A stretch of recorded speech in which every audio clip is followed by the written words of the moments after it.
a Claudia Sheinbaum dio a conocer, junto con el titular de Transformación Digital y Telecomunicaciones, Pepe Merino, ¿no?, los cambios que se le han hecho a su iniciativa de la Ley de Telecomunicaciones y Radiodifusión.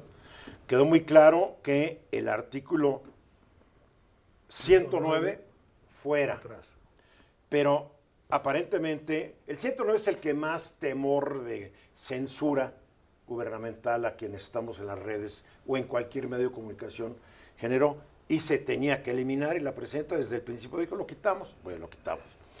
Sin embargo, quedaron otros que también han sido artículos cuestionados. Y para explicarnos esto desde el punto de vista legal, porque tú eres arquitecto, tú eres economista, yo soy yo. Nos acompaña desde Jalapa Luis Rodríguez Alemán, tu tocayo, para platicarnos. A ver, Luis, platícanos en qué está bien que hayan quitado el 109 y en qué no está tan bien que hayan mantenido otros artículos que a tu juicio, desde un punto de vista legal constitucional, no deberían estar ahí. Perfecto. Sí, mira, quitan el 109, que lo platicábamos aquí hace 2 semanas, que era un artículo que establecía una atribución para que una autoridad administrativa, en este caso la Agencia Digital de Transformación, y Telecomunicaciones, pudiera bloquear temporalmente plataformas digitales sin ningún supuesto claro, no simplemente por incumplimientos normativos. Este artículo se elimina, dice el titular de la agencia en la conferencia mañanera, que lo que se busca es garantizar que no hay censura, que este artículo no perseguía una intención de censura, y se quita. Se quitan otros 2 artículos que también los comentamos aquí, de hecho los comentaste tú, el 201 y el 202, ¿Sí?, que establecía que tenía que obtenerse un permiso previo para la transmisión de cualquier contenido de naturaleza extranjera, ¿no? O sea, que un Ya juego de sea fútbol, contenido... pedí permiso. Un Exactamente. programa de televisión, pedí permiso. Netflix, para cada película de Netflix, un permiso. Era ridículo. Sí, sí. Ponías esos ejemplos y te decía, bueno, es que este artículo también implica un riesgo para la libertad de expresión porque se erige como una suerte de censura previa. ¿Qué es una censura previa? Es yo no te dejo expresar o transmitir cualquier tipo de contenido hasta que yo no te autorice. Como era Eso es una censura antes. previa. Como era antes. Como era antes, ¿no? Antes querías publicar un libro, lo tenías que someter a que dijeran va o no va.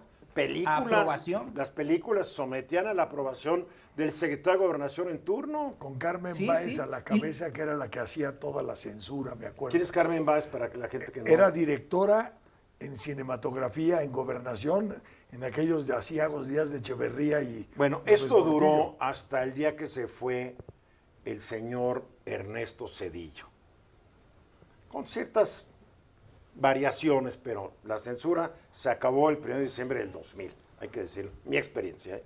Sí, sí, y nuestra Constitución prohíbe esa censura previa. Entonces, el hecho de que durante tantos años haya existido, pues era claramente contradictorio a la Constitución. Evolucionamos, estamos en otra sociedad y en otro tipo de gobiernos, y la idea era no regresar a ese estadio. Se eliminan estos 2 artículos. Yo Bien. veo excelente el anuncio de que se eliminen. Fueron dos porciones normativas que generaron muchos cuestionamientos. Varios especialistas advirtieron sobre los riesgos para los derechos humanos que implicaba. Cuando lo Pero para mí platicamos se hace quedan 2 todo- semanas dijimos, se tiene que eliminar el 109 y se tiene que modificar por lo menos el 201. 201. Bueno, lo eliminaron Y y el 202 también para afuera. y se van. Pero se quedan 2 que para mí son preocupantes. Uno es el artículo 8, fracción 64, en el que se otorgan atribuciones a esta agencia de transformación digital para que emita lineamientos para la creación de un padrón nacional de usuarios de telefonía móvil. Hay que recordar que ya en 2021 se intentó, en la entonces ley de telecomunicaciones, en la ley que está vigente, se intentó hacer una reforma y establecer una serie de artículos que establecían la creación de este Padrón Nacional de Usuarios de Telefonía móvil, que se le denominó el famoso PANAUT, ¿no? La Suprema Corte de Justicia de la Nación lo analizó en 2022 y determinó la invalidez total de todo el padrón porque decía que ninguna disposición normativa puede condicionarte el acceso a un servicio como la telefonía al otorgamiento de tus datos privados. En Que este es un caso, servicio de datos, público además. y que de alguna otra manera está también ligado con la libertad de expresión. El hecho de que tú tengas acceso a la telefonía también implica una garantía a la libertad de expresión. Ahora, La es un Corte fenómeno dijo que ves en varios países.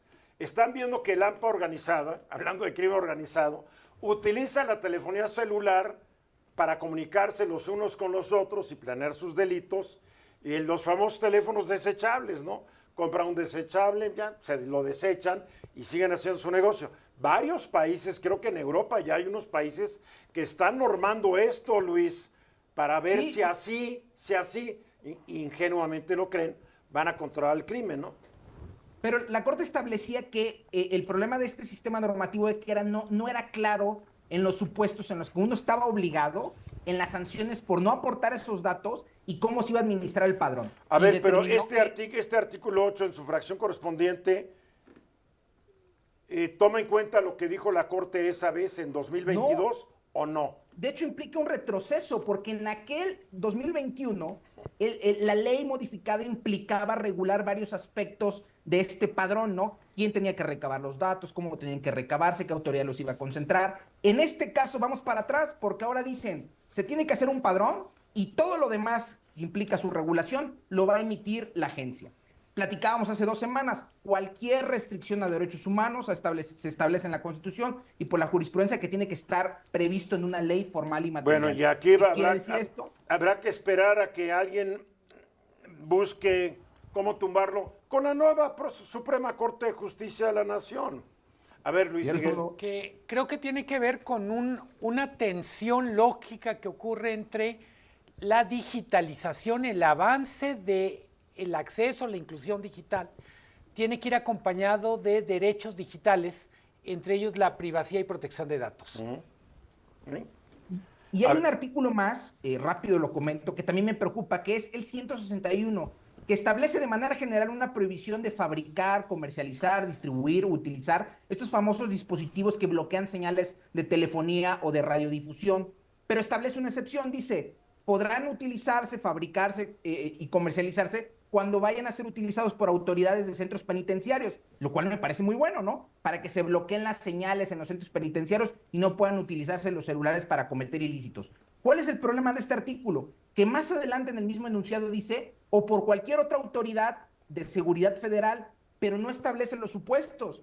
Entonces, la Constitución dice que cualquier intervención de comunicaciones debe ser proporcional, debe garantizarse su necesidad y lo más importante, debe venir precedida de un control judicial. Este artículo no establece esa posibilidad. ¿No hay otra ley que norme este artículo?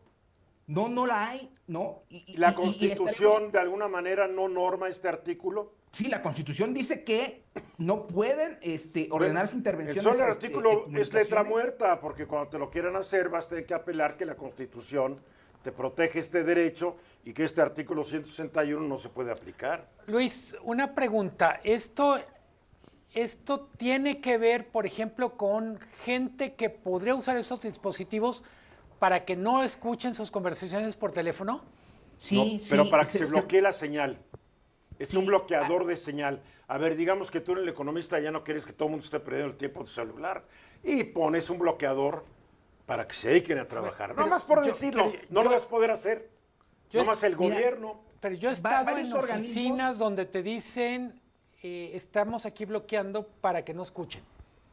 Sí, esos ya no se van a poder comercializar ni utilizar. Bueno, Pero eso además, tú sabes. Pero además, varios organismos de derechos humanos han advertido sobre el uso de estos dispositivos. Por ejemplo, cuando hay manifestaciones públicas, hay países, no quiero decir que en México, donde se han utilizado para anular la señal en cuadras enteras o en regiones enteras de las ciudades, ¿Sí? impidiéndole a la gente que está manifestándose poderse comunicar, ¿no? Entonces, varios organismos de derechos humanos han advertido que el uso de estos dispositivos debe estar restringido a hipótesis bien definidas y previo control judicial. Bien, habrá que ver si pasa o no pasa tal cual. Se mantiene el 210 donde se prohíbe propaganda de gobiernos extranjeros. Así es, ese sí, Pepe Merino anunció que se mantiene sin modificación. Creo que la redacción del artículo no es conflictiva, no hay ningún vicio de inconstitucionalidad y me parece que como formó parte de la narrativa inicial para impulsar esta ley, pues era obvio que se iba a quedar, ¿no? Que además es correcto, ¿no? Sí, Yo claro, digo, claro. Sí, sí. Claro, es correcto, yo creo que sí. Sí, Juan. Oye, a ver, la disposición para bloquear celulares desde los centros penitenciarios existe hace muchos años y no han podido bloquear la señal. De hecho, la actividad de la extorsión se hace en muchos casos desde los centros Pues penitenciarios. porque le ¿no? dan una lana al director del penal o a algunos guardias, ¿sí? O Digo, por falta de mantenimiento se los dice, aparatos se comenta no y se sirven. rumora que hay mucha corrupción en las cárceles de México. Eso andan diciendo. A ver, para concluir, nos queda un minuto, Luis. Pues para concluir, yo celebro, lo platicamos hace 2 semanas, que la propia presidenta, que fue quien presentó esta iniciativa, saque el pecho y diga, a ver, yo escuché las críticas y esto se va. Eso me parece positivo porque sabíamos que en el Congreso no iba a suceder. Ahora habrá que ver cómo se va a canalizar estas modificaciones porque la iniciativa ya está presentada, ¿no? Entonces, no sé si se vaya a retirar y volverse a presentar o se vaya a pedir a alguno de los O senadores que se que modifique introduzca ya estas durante la discusión. Sí, sí. Esperemos que la lean los que levantan la mano a veces para probar las cosas, ¿no? Esperemos. Ojalá que sí. Muy bien, Luis Rodríguez Alemán, gracias. Saludos a Karina, gracias. Un abrazo, saludos. Vamos a los mensajes y regresamos.